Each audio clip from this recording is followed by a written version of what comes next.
Pasukan Hamas melaporkan bahwa mereka berhasil menyerang 8 pasukan pertahanan Israel, IDF, yang sedang tertidur di kendaraan lapis baja. Mengetahui kelengahan Israel, Hamas langsung memanfaatkan situasi dengan membakar kendaraan lapis baja Israel. Akibatnya 1 perwira perang dan 7 tentara Israel terbakar. Dikutip dari Al-Mayadin.net, 8 tentara Israel itu tertidur di kendaraan pengangkut personil lapis baja, APC, di Rafah Selatan pada Sabtu 15 Juni dini hari.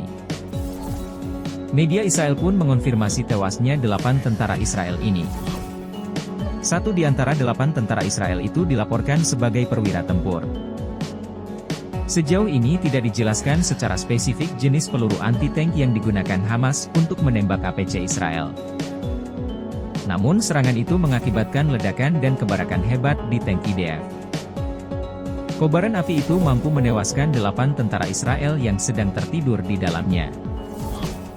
Adapun APC Israel diyakini menganggur dan digunakan oleh pasukan Zionis sebagai tempat peristirahatan.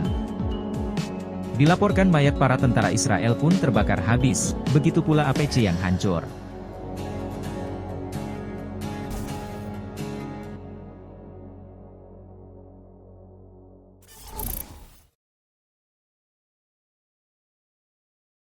Download Tribun X sekarang, menghadirkan lokal menjadi Indonesia.